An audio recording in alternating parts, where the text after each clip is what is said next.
नमस्कार दोस्तों, मेरा नाम अशोक कुमार त्रिपाठी है और मैं एक बीपीएससी टीचर हूं। और दोस्तों आज हम बात करेंगे कि बीपीएससी टीआरई 4.0 का एग्ज़ाम कब हो सकता है। दोस्तों जिस तरीके की हवाएं चल रही हैं उससे तो यही अंदाज़ा लगाया जा रहा है कि बीपीएससी टीआरई 4.0 का जो एग्ज़ाम है वह अगस्त महीने में हो सकता है। दोस्तों ये संभावना ही है, मैं ये नहीं कह रहा हूँ कि पूरी तरीके से सत्य है, लेकिन आप अपनी तैयारियों को पुख्ता रखें क्योंकि बीपीएससी कभी भी एग्ज़ाम ले सकती है। आप ये मत सोचें कि नहीं आज जून चल रहा है तो जुलाई और अगस्त में, क्योंकि दोस्तों अगर आपको याद होगा कि आप बीपीएससी टीआरई 1.0 का देखिए कि फॉर्म फिलअप हुआ उसके 1 महीने के अंदर एग्ज़ाम हो गया था। तो आप ये सोच के नहीं चल सकते कि नहीं एग्ज़ाम होगा तो देखा जाएगा। एग्ज़ाम कभी भी हो सकता है, आपको हमेशा इस चीज़ के लिए रेडी रहना होगा और अपनी तैयारियों को आप पुख्ता कर सकते हो।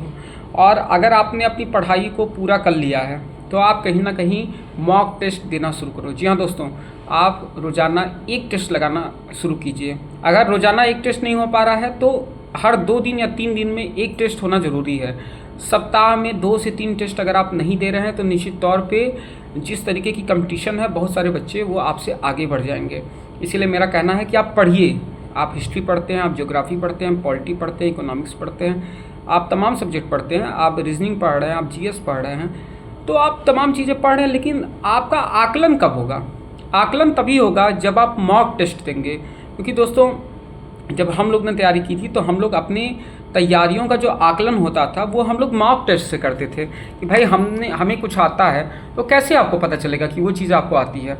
मान लीजिए आपने मैथ का ही आप ले लीजिए, आप मैथ में एप्टीट्यूड में आप टाइम वर्क है, पाइप सिस्टम है, या तमाम चैप्टर है उसमें दिया हुआ है, एरिया है, वॉल्यूम है, आपने हर चीज़ पढ़ लिया, आपने हर चीज़ लगा लिया, लेकिन आपको एग्ज़ाम में आप कर पाएंगे या नहीं कर पाएंगे इस चीज़ की दावेदारी कौन देगा? इसको कौन आपको बताएगा, कौन आपको कॉन्फिडेंस देगा?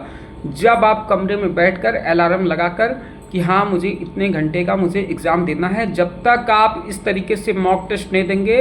और मॉक टेस्ट देने के बाद दोस्तों एनालिसिस बहुत इंपॉर्टेंट है। ये नहीं होता है कि आप लगातार मॉक टेस्ट दिए जा रहे हो, आप उसके एनालिसिस नहीं कर रहे हो। एक मॉक टेस्ट देने के बाद आप एक कॉपी बनाइए, उस कॉपी में आप जितने भी क्वेश्चन आए हैं उन क्वेश्चंस को पहले आप चेक कीजिए कि आपको कितने क्वेश्चंस पूरी तरीके से आते थे। उसके बाद आप सब्जेक्ट वाइज आप जितनी भी कापियां हैं आप कापियां बना लीजिए छोटी छोटी, और उस सब्जेक्ट में क्या कहते हैं, जैसे मॉक टेस्ट 1 है तो मॉक टेस्ट आपने पहला मॉक टेस्ट दिया तो उसमें जो क्वेश्चंस हैं उन क्वेश्चंस को अलग कर लीजिए। जो क्वेश्चंस आपको लगता है कि ये बहुत ईजी है उसको लिखने की कोई ज़रूरत नहीं है। लेकिन दोस्तों अगर आपको ये लगता है कि नहीं क्वेश्चंस का लेवल जो है वो बहुत हाई है या कहीं ना कहीं उसमें कॉन्सेप्ट मतलब छुपे हुए हैं, तो आप क्या करेंगे कि उस क्वेश्चंस को आप लिख लेंगे अपनी कॉपी में, उसके बाद उसकी एनालिसिस करेंगे।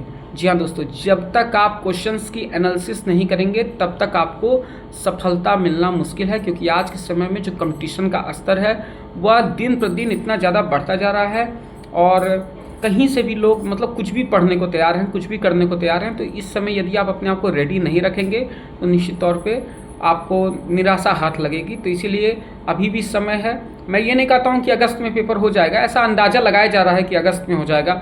हम कहते हैं कभी भी पेपर हो, लेकिन ये आप लिख कर रख लीजिए कि ज़्यादा दिन एग्ज़ाम के नहीं बचे हैं, क्योंकि समय बीतते देरी नहीं लगती है।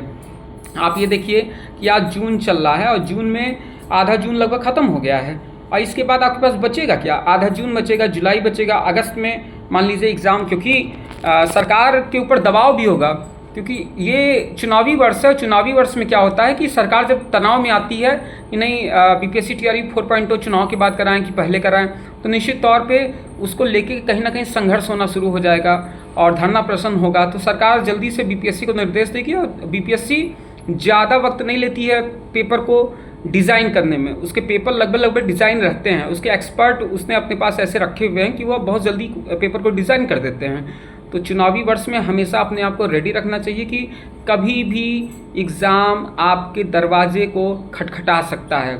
अगर आप इस चीज़ को लेकर रेडी हैं तो निश्चित तौर पे आपको कहीं ना कहीं सफलता का स्वाद आप चख सकते हैं। तो मेरा यही मानना है कि आप पढ़ाई करिए, पढ़ाई के साथ साथ आप मॉक टेस्ट के द्वारा आप आकलन कीजिए कि आप जो पढ़ रहे हैं उस पढ़ने में आपका कॉन्सेप्ट कहाँ तक क्लियर है। और जब आप मॉक टेस्ट देते जाते हैं तो कहीं ना कहीं परीक्षा में बैठने की आपकी टेंडेंसी बैठती है। जैसे अब रोज़ाना या जैसे मैंने कहा कि आप डेली दे रहे हैं तो अच्छी बात है, लेकिन हफ्ते में कम से कम 3 मॉक टेस्ट तो देना ही चाहिए। और उन मॉक टेस्ट के साथ उसकी प्रॉपर एनालिसिस जब आप करेंगे तब आपका कॉन्सेप्ट और बेहतरीन होगा, और निश्चित तौर पे आप समझ जाएंगे कि पेपर सेटर जो होता है, पेपर जो लोग बनाते हैं उनके दिमाग में क्या चलता है। क्योंकि दोस्तों जब आप बहुत सारे पेपर आप दे चुके होते हैं, 50-100 पेपर 150 पेपर आप दे चुके होते हैं, तो कहीं ना कहीं वही सब चीज़ें एक जो दिमाग होता है ना, वो दिमाग की साइकोलॉजी ऐसी है कि वो सेट हो जाता है, वो क्वेश्चन को देखने, समझने और उसका चिंतन मनन करने के लिए रेडी रहता है।